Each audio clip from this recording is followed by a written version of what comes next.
전 세계를 위협하고 있습니다. 이 코로나19는 다른 바이러스에 비해서 아주 빠르게 전염시킨다는 특징이 있죠. 불과 며칠 만에 한 사람이 수십 명, 많게는 수백 명, 수천 명을 감염시킬 수도 있습니다. 근데 감염이 돼도 처음에는 잘 모릅니다. 증상이 나타나지 않기 때문이라 그러죠.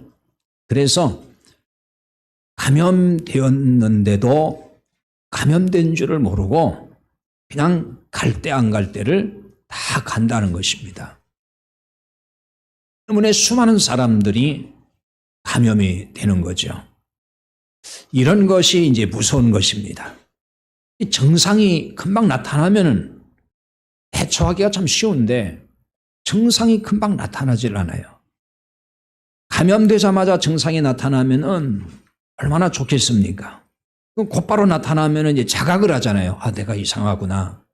그래서 병원에 빨리 갈 수도 있고 치료받을 생각을 할 것입니다. 증상이 없으면은 사람들은 자신은 지금 건강하다고 생각을 하거든요. 아무 일이 없다고 생각을 해요. 증상이 없는 병세, 이게 참 무서운 거예요. 병을 키우거든요. 영적 세계에서도 다르지 않은 현상이 있습니다. 영혼을 병들게 하고 교회를 병들게 하는 영적 바이러스로 감염되어 있다는 거예요. 하지만 특별한 증상이 금방 나타나질 않아요. 그러니까 어떤 생각을 하냐면은 자기 신앙은 지금 아무 이상이 없다고 생각하거나 건강하다고 여긴다는 거죠. 그러니까 교회도 굉장히 건강하다고 생각을 해요. 바른 신앙에 서 있다고 생각할 수 있다는 것입니다. 정상적인 교회라고 생각을 해요. 그런데 이미 영적 바이러스, 잘못된 바이러스가 들어가서 증상이 지금 계속 이제 사실은 속에서 나타나는데 자각 증상이 없으니까, 자각할 수 있는 것이 뭐가 없으니까 괜찮다고 생각을 할 수 있다는 것입니다. 그러니 이 바이러스를 막아야 한다거나 치료해야 되겠다라고 하는 생각도 없을 뿐만 아니라 그런 의식이 없는 거예요. 그런 중에서 서서히 증상이 이제 나타나기 시작하고 때가 되면은 그 병이 깊어지죠. 한국교회 현재의 그 모습, 그러니까 한국교회 교인들, 그런 것이 아닌가 싶어요. 사실은 정말 잘못된 바이러스가 많이 침투해 있어가지고 뭔가 지금 잘못되고 있는데 아직 별다른 증상을 못 느끼니까 다들 그냥 이상이 없는 줄로 그렇게 생각할 수 있다는 것입니다. 코로나19 바이러스는 이 마귀가 바이러스를 전파하는 수법과 참 많이 닮았습니다. 마귀는 죄라고 하는 이 바이러스를 인간에게 처음 감염시켰어요. 그래서 인간이 하나님을 떠나게 만들었죠. 그리고 멸망의 길로 가게 만들었습니다. 현대 마귀는 그냥 고전적인 죄의 바이러스를 감염시키는 것이 아닙니다. 이 코로나19 바이러스를 소위 신종 바이러스라고 그럽니다. 그러니까 전혀 없었던, 과거에는 경험해 볼 수 없었던 그런 바이러스예요. 그처럼 이 마귀가 그 시대의 흐름에 따라서, 시대에 따라서 맞춰가지고 신종 악성 바이러스를 퍼뜨리고 그렇게 해서 사람들을 계속 감염시킨다는 거죠.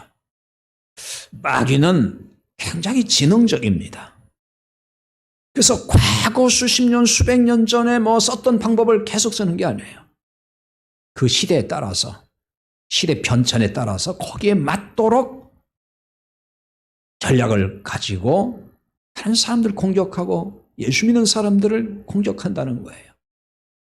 지금은 소위 IT 시대, 인터넷 시대잖아요. SNS를 얼마나 많은 사람들이 다 이용합니까? 우리나라 사람들은 거의 다 그걸 활용하고 있어요. 전 세계 사람들이 다 그렇게 살고 있는데 바로 이 마귀가 지능적이라서 이런 인터넷을 타고 SNS를 통해서 바이러스를 사람들의 영혼에 감염시키고 있다는 거죠.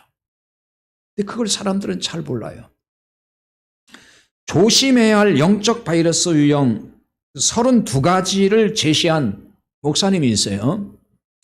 그 성경공부 교재도 많이 만든 그런 목사님인데 이대희 목사님이라고 혹시 아시는 분도 있을 것 같은데요. 근데 그 중에서 그 32가지를 제가 쭉 봤는데 그 중에서 우리가 그동안 많이 들어본 유형 이제 몇 가지가 있어서 그걸 이렇게 한번 소개해 드리려고 합니다. 거기에 보면은 의형주의 바이러스, 혹은 물질주의 바이러스, 결과주의 바이러스, 현세주의 바이러스, 실용주의 바이러스, 합리주의 바이러스, 개인주의 바이러스, 신비주의 바이러스, 공루주의 바이러스 등 많은 그 영적 유형의 잘못된 바이러스를 이렇게 제시하고 있습니다. 어떤 그 인터넷 신문에 이렇게 글을 써서 올렸더라고요. 이런 유형이 무엇을 뜻하는지 구체적으로 뭐 설명을 하진 않겠습니다. 이 큰 틀에서 이걸 묶어보면은 하나는 율법주의 바이러스고 또 하나는 기복주의 바이러스고 또 하나는 신비주의 바이러스라고 할 수가 있습니다. 그리고 또 이걸 크게 두 가지, 아니 하나인데 반복음주의적 바이러스 혹은 비복음주의적 바이러스라고 할 수가 있습니다. 이런 부분에 대해서는 뭐 그동안 많은 말씀을 제가 드렸기 때문에 오늘은 뭐 더 이상 이제 언급하지는 않겠습니다만은 이런 바이러스는 코로나19보다 더 악성 바이러스예요. 코로나19는 육체를 공격해서 사람 육체의 생명을 앗아간다면은 이 악성 바이러스, 마귀가 퍼뜨리고 마귀가 자꾸만 만들어내는 악성 바이러스는 사람의 영혼을 파괴시키고 사람의 영혼을 피폐시키고 죽이고 멸망의 길로 가게 만든단 말이죠. 그래서 이게 악성 바이러스가 되는 거예요. 또 복음을 왜곡시키거든요. 기독교의 복음을 왜곡시켜버려요. 이상하게 만들어요. 그 영혼을 병들게 만들고 결국 또 교회도 무너지게 만든다는 거죠. 그런데 최근에는 또 하나의 바이러스가 등장하고 있지 않나 이런 생각이 들어요. 온라인 예배를 드리면서 생기는 바이러스라고 할 수가 있는데요. 지금 온라인 예배가 뭐 한두 주가 아니고 지금 한 달 이상 거의 2달 이렇게 장기화되면서 신자들 마음에 이제 어떤 생각이 들기 시작했냐면 예배당에 가기 싫은 바이러스가 자꾸 이제 침투해지는 거예요. 거기에 조금 이제 익숙해지니까 굳이 뭐 교회까지 가서 예배당까지 가서 예배를 드려야 되는가, 그냥 집에서 이렇게 드려보니까 이것도 괜찮네 이런 생각이 든다는 거예요. 가기 싫은 거예요. 그러니까 한간에 들려오는 얘기를 이제 들어보면요, 그런 얘기를 교인들이 이제 한다는 거예요. 우리 교회 성도들 그런 얘기 하는지는 모르겠지만은 제가 이제 다른 지역의 이제 교인들 이야기를 이제 들은 적이 있는데 이런 얘기를 한다는 거예요. 야, 온라인으로 예배를 드리니까 참 좋다. 예배당까지 갈 것도 없고 집에서 예배 드리고 시간도 뭐 왔다 갔다 하는 시간도 다 이제 그 시간을 버릴 것도 없고 그냥 집에서 예배 드리니까 얼마나 편하고 좋냐 그거예요. 가족끼리 또 예배 드리니까 좋고. 그러니까 어떤 말들을 하냐면 야, 앞으로도 그렇게 예배 드리면 좋겠다. 이런 생각들을 가지고 있는 교인들이 꽤 많다는 거예요. 의외로 이제. 그러니까 예배당에 가지 않아도 되니까 좋다는 거예요. 빨리 차 타고 막 다니는 사람들, 또 바빠 죽겠는데 뭐 이런 것처럼 할 일도 많은데 꼭 예배당까지 가야 되는가? 집안에서 그냥 가족들끼리 모여서 늘 그렇게 교회에서 좀 방송 이렇게 보내주면은 거기서 예배 드리는 것이 얼마나 편하고 좋냐, 이런 생각들을 하게 된다는 거죠. 저는 이게 굉장히 무서운 바이러스라는 생각이 들었습니다. 이런 바이러스는 모이기를 패하게 만드는 심각한 바이러스가 아닐 수가 없어요. 교회는 구원받은 사람들의 공동체가 아닙니까? 때문에 모임을 회피하는 것은 심각한 문제로 이어질 수가 있는 것입니다. 이게 특별한 경우는 어쩔 수 없이 이렇게 예배를 드릴 수도 있지만은, 그러나 이게 그냥 습관이 돼버리고 이게 굳어져 버리면은 교회라는 이 공동체, 그리스도의 몸을 이루는 공동체로서의 그 역할을 감당하는 데는 많은 한계점이 있는 것이고 분명히 문제가 있는 거죠. 자, 이런 문제에 대해서는 앞으로 이제 별도로 또 설교를 할 기회를 가져야 되지 않나 이런 생각을 합니다. 모여 예배드리기를 등한히 하거나 폐하려는 움직임은 초대교회 때도 있었습니다. 그래서 히브리서 10장 25절에 보면은 모이기를 폐하는 어떤 사람들의 습관과 같이 하지 말고 오직 권하여 그날이 가까움을 볼수록 더욱 그리하자 이렇게 말씀을 합니다. 초대교회 때도 모여서 함께 공동체 예배 드리는 것을 별로 좋아하지 않거나 또 굳이 그렇게 늘 모여야 되느냐 이러면서 모임을 폐하자는 사람들이 있었던 것 같아요. 그러나 그런 사람들 습관과 같이 하지 말고 서로 권면해서 그날이 가까움을 볼수록, 즉 이것은 종말이 가까움을 볼수록, 예수님이 오실 날이 가까움을 볼수록 더욱더 우리가 모이기에 힘써야 된다는 것입니다. 한국교회에 위기가 온 것은 이런 여러 악성 바이러스에 감염되었기 때문이 아닐까, 자, 이런 생각이 듭니다. 그런데 이 악성 바이러스에 감염된 줄을 모르고 있다는데 이제 문제가 있는 거죠. 감염되었는데 감염된 줄을 모르고 있는 것처럼 위험한 일이 없어요. 사람도 자기 육체에 이제 병이 들었는데 병이 든 거를 모르고 있는 것이 위험하잖아요. 영적으로도 마찬가지거든요. 영적으로 악성 바이러스에 감염됐는데 그걸 모르고 있는 것이 참 위험한 거예요. 아직 증상이 없다고 괜찮다고만 할 것이 아니라 진단을 받을 필요가 있습니다. 어떻게 진단을 받아야 될까요? 지금 코로나19에 감염됐는지를 확인하기 위해서 진단하잖아요. 소위 진단 키트가 있죠. 그러니까 영적 진단 키트가 있어야 됩니다. 영적 코로나 바이러스 진단 키트는 성경입니다. 성경으로 진단을 해야 돼요. 내가 영적으로 잘못된 어떤 영적 바이러스에 감염이 됐는지 안 됐는지 이런 것들을 성경으로 진단을 해야 됩니다. 성경이 가장 중요한 진단 키트라고 할 수가 있어요. 성경을 읽고 묵상하면서 자신을 진단하는 거 참 필요합니다. 그렇다고 해도 자가 진단이 어렵게 느껴질 수가 분명히 있을 겁니다. 그러나 하나님의 자녀라면은 말씀을 묵상하고 기도할 때에 성령님이 깨닫게 해주십니다. 우리 안에 성령님이 계시기 때문에, 구원받은 사람 속에는 성령님이 계시기 때문에 깨닫게 해주는 거예요. 자신의 문제를 보게 하고 알게 하십니다. 그래서 진단이 되는 거죠. 말씀을 묵상해도 진단이 안 된다 그러면은 이거는 좀 심각한 문제라고 할 수도 있어요. 말씀을 묵상하고 기도하면서 자신의 영적 문제를 본다 그러면은 치료가 가능해집니다.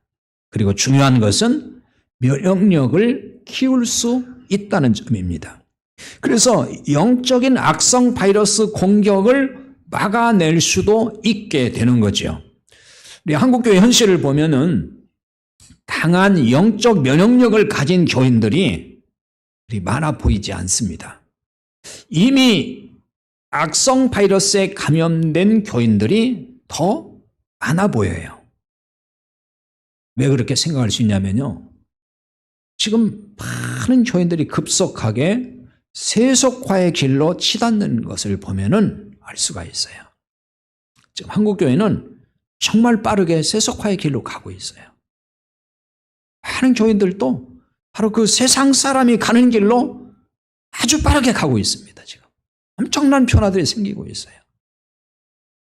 그런 걸 보면은 악성 바이러스에 감염됐구나 이렇게 보인다는 거죠.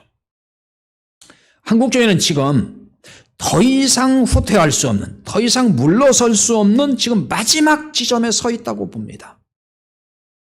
여기서 더 이상 뒤로 가기 시작하면 정말 끝장이에요. 여기가 마지막 선이라는 거죠.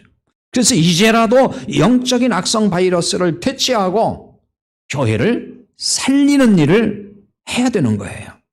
그러기 위해서 강한 면역력을 가진 성도들이 해야 할 일이 있습니다. 그것은 세상을 예수 바이러스로 감염시키는 것입니다. 마귀가 주는 악성 바이러스에 감염될까 봐 그저 천전긍긍하고만 살 것이 아니라 적극적으로 주변 사람들을 예수 바이러스로 감염시키는 일을 해야 된다는 것이에요. 예수 바이러스로 감염되면은 마귀가 퍼뜨리는 악성 바이러스를 막을 수가 있습니다. 그래서 적극적으로 예수 바이러스를 퍼뜨려야 되는 것입니다. 일상적인 얘기로 쉽게 말하면 복음을 전해야 된다 그 말이에요. 복음 전해서 생명을 살려야 돼요. 이것이 교회를 살리고 사람들을 살리는 일이 되는 것입니다. 우리가 가질 관심은 우리 자신만을 지키는 면역력이 아닙니다. 물론 이것도 힘겨운 사람도 있을 것이고 힘겹게 느껴질 수도 있어요. 왜? 세상이 너무나 악하고 세상이 너무나 불합리하기 때문에 우리가 그 중에서 그 상황 속에서 내 신앙 하나 지키는 것도 버거울 수도 있어요. 그러나 우리의 신앙 하나 지키는 것만 가지고는 이제 안 된다는 거죠. 나를 지킬 수 있는 영적 어떤 면역력만 가지고 되는 게 아니에요. 예수 바이러스를 전염시킬 강한 바이러스가 우리 안에 있어야 된다 그 말입니다. 예수 바이러스가 우리 안에 없는데 어떻게 예수 바이러스를 사람들에게 전염시킬 수가 있을까요? 지금 코로나19를 전염시키는 사람이 누굽니까? 그 사람 안에 그 바이러스가 있기 때문에 사람들에게 전염시키는 거예요. 예수 바이러스가 우리 안에 있으면 우리가 그 바이러스를 전염시킬 수가 있단 말이에요. 코로나19에 한 사람이 감염되면은 그 한 사람이 접촉자마다 감염시킵니다.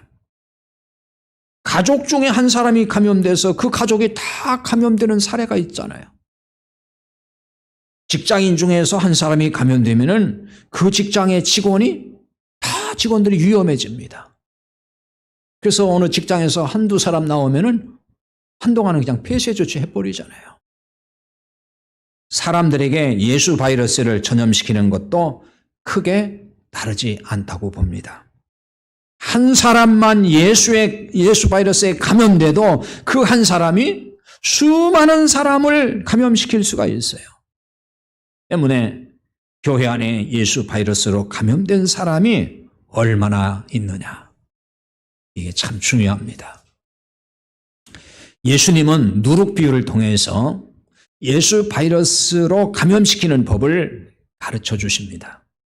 그게 마태복음 13장 13절 아까 읽었던 말씀이에요. 천국은 마치 여자가 가루 서말 속에 갖다 넣어 전부 부풀게 한 누룩과 같으니라 그랬어요. 하나님의 나라가 임하게 하려면은 예수 바이러스로 세상을 전염시켜야 된다는 건데요. 이거를 누룩으로 지금 비유하는 거예요. 하나님의 나라는 누룩이 가루 덩어리를 부풀게 하는 것과 같다. 이렇게 지금 말씀을 하고 있어요. 이것은 예수 바이러스로 전염시키는 것과 다르지 않다는 것입니다. 가루 서말을 부풀게 하는 데는 많은 양이 필요한 게 아니에요. 누룩이. 소량의 누룩이면 족합니다. 많은 양의 가루를 부풀게 한다고 해서 많은 양의 누룩이 필요한 게 아니라는 거죠. 즉 하나님의 나라는 엄청난 숫자를 통해서 이루어내는 것이 아니라는 거예요. 그래서 잘 생각해야 될 문제가 있습니다. 그러니까 교회에 무조건 사람들이 많아져야 된다 하는 얘기가 아니에요. 많은 사람들이 모인 것을 가루가 부푼 것으로 이해하면 이건 안 되는 것입니다. 중요한 것은 누룩 같은 존재가 되는 것이에요. 누룩 같은 존재란 예수 바이러스에 감염된 사람과 같은 것입니다. 그래서 누룩이 가루 반죽을 변화시키듯이 예수 바이러스는 사람을 변화시키는 것이에요. 그런데 소량의 누룩이 엄청난 양을 변하게 한다는 거죠. 그러니까 한 사람이라도 제대로 예수 바이러스에 감염되는 거, 이게 중요하다는 거죠. 그러면 엄청난 사람들을 감염시킬 수가 있습니다. 따라서 교회에 얼마나 많은 사람이 있느냐, 이게 중요한 게 아니에요. 누룩 같은 교인, 예수 바이러스에 진짜 감염된 교인이 몇 명이 있느냐, 이것이 중요한 거 아니겠어요? 적은 누룩이 큰 반죽 덩이를 바꾸어 놓듯이 소수에 감염된 교인이 수많은 사람을 바꾸어 놓을 수 있기 때문에 그렇습니다.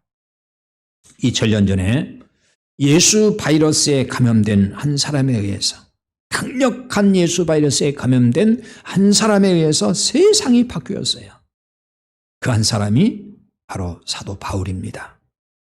사도행전 24장 아까 5절 읽었지요. 이 사람은 바울을 두고 하는 얘기입니다. 이 사람은 전염병 같은 자라. 천하에 흩어진 유대인들을 다 소유하게 하는 자요. 나사렛 이단의 우두머리라고 했습니다. 당시 박해자들 입에서 나온 말입니다. 사도 바울을 죽이려는 자들이 바울을 붙잡아 놓고 하는 얘기가 그거예요. 바울을 전염병 같은 자라 그랬어요.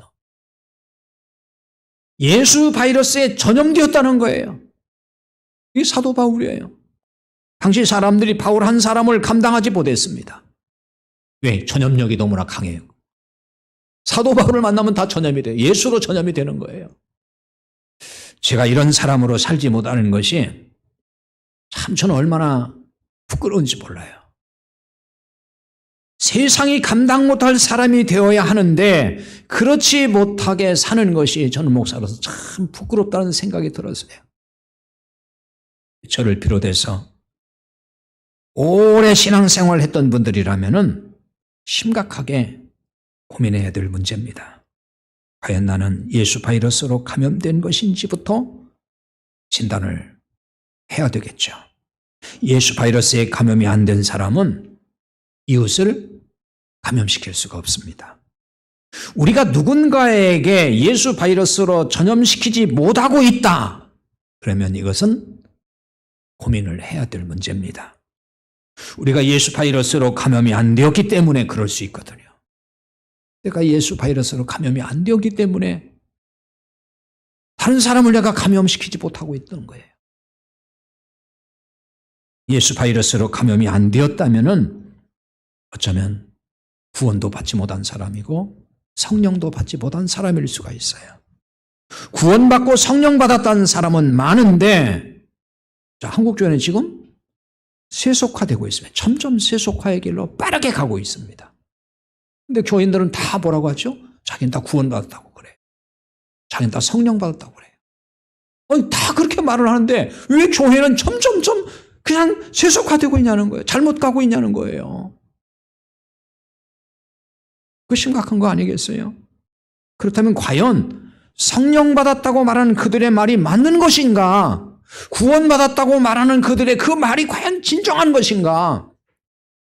이 부분에 대한 고민이 생기는 거잖아요.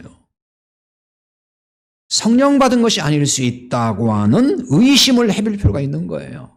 막연하게 내가 오랫동안 나왔으니까 나는 그냥 구원받았고 성령 받았다고 그렇게 생각할 게 아니라 전혀 예수를 감염시킬 수 없는 사람으로 살고 있다면 한 번쯤 자기를 돌아봐야 된다는 거죠. 의심도 해봐야 되는 거예요. 이런 관점에서 한번 생각을 해봐야 됩니다. 자, 여러분이 예수 바이러스를 전염시켜서 변화된 사람이 몇 명이나 됩니까? 나로 인해서 예수가 전염돼서 변화된 사람이 몇 명이나 있느냐는 거예요. 하나도 없다. 수십 년 신앙생활하는데 하나도 없다면은 이게 과연 성령 받은 사람이라고 할 수가 있을까? 이게 구원받은 사람이라고 할 수가 있을까 하는 거죠. 여기서 변화된 사람에 대해서 이렇게 오해하면 안 됩니다. 내가 누구를 데리고 와서 전도해서 그 사람이 지금 교회에 열심히 나오고 있습니다.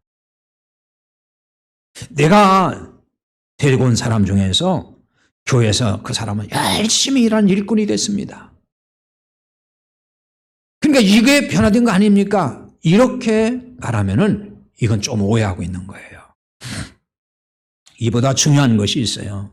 그것은 예수님의 가치관으로 얼마나 달라졌느냐. 진정 거듭났느냐는 거예요. 이 물음이 거듭나면은 달라지거든요. 새로운 가치관, 예수님의 가치관으로 바뀌게 돼 있어요. 교회 일은 열심히 해요. 어떤 사람들이 예를 들면은 교회 일은 열심히 잘합니다. 근데 그런 사람들 중에도 여전히 소위 옛사람 그대로 시기도 많고 질투심도 많고 미움도 많고 그렇게 누구를 미워하는지 여전히 미움이 있다 그 말이에요. 자기만 알아요. 자기만. 얼마나 이기적인지 몰라요. 그리고 뻘핏하면 아무것도 아닌 것 같고 막 혈기내고 핏대를 올리고 자 이렇게 살아요. 교회에서도 그래요 또. 근데 또 교회에서 일은 또 열심히 잘해요. 과연 이게 변화된 것인가? 이런 생각 해봐야 되죠. 예배 잘 나옵니다. 예배 안 나오는 게 아니에요. 예배 참석 잘해요. 그런데 욕심이 얼마나 많은지 몰라요. 세상 사람과 뭐가 다른 게 하나도 없어요. 그렇게 욕심이 많아. 소유의 개념이 바뀐 게 하나도 없어요. 다 자기 거라는 거예요. 이 욕심이 앞서 있는 거예요. 물질에도 자유하지 못하고 하나님 앞에 헌금 한 푼 드리는 것도 인색해서 드리기도 어렵고 자 이게 변화된 거냐는 거예요. 이런 상태가 구원받고 성령 받아 변화된 모습일까? 이런 생각 우리는 해봐야 됩니다. 예수 믿고 구원받아 성령이 임한 사람은 결코 이런 사람이 되지 않거든요. 예수 바이러스에 감염되면 실로 놀라운 변화들이 일어나는 거예요. 자신만 변화되는 게 아니라 주변 사람들을 또 변화시켜요. 예수 바이러스로 감염시키기 때문이죠. 하지만 예수 바이러스에 감염이 안 되면은 자신도 변하지 않고 이웃도 변하지 않아요. 주변 사람도 변하지 않아요. 그래서 세상을 예수 바이러스로 감염시킬 수 없다면은 갈수록 점점 더 심각한 문제가 생기겠죠. 마귀가 만들어내는 신종 악성 바이러스에 사람들은 계속 감염이 되기 때문에 그런 거예요. 그러면 사람들의 영혼이 다 병들고 피폐해지고 갈수록 세상의 죄악은 창궐해지고 그렇게 되는 거죠. 지금도 뭐 그렇지만은 갈수록 더 악화될 수밖에 없다는 것입니다. 총선이 끝났습니다. 국회의원들 다 이제 새로운 국회의원들이 나왔습니다. 여러분 정치인들이 뭐 우리 사회를 깨끗하게 바꿔놓을 수 있을까요? 여당이 선거에서 압승을 했으니까 우리 사회가 나라가 좀 달라질까요? 아니면은 야당이 참패를 했으니까 그 사람들이 이제 정신 바짝 차려서 우리나라를 구하고 타락하는 이 사회를 변화시킬 수가 있을까요? 어림도 없어요. 이들이 예수 바이러스에 감염되지 않고는 절대로 불가능한 일이에요. 정치가 세상을 바꿀 수 없어요, 사실은. 그러므로 우리가 힘써 할 일은 예수 바이러스로 세상을 전염시키는 것입니다. 자신의 가족, 직장 동료, 또 이웃을 감염시키는 일을 해야 됩니다. 그러기 위해서 악성 바이러스와 싸워 이길 면역력을 강화해야 되고요. 그리고 예수 바이러스로 충만해야 됩니다. 그래서 우리를 그저 살짝 스치기만 해도 예수 바이러스에 감염될 수 있게 해야 될 것입니다.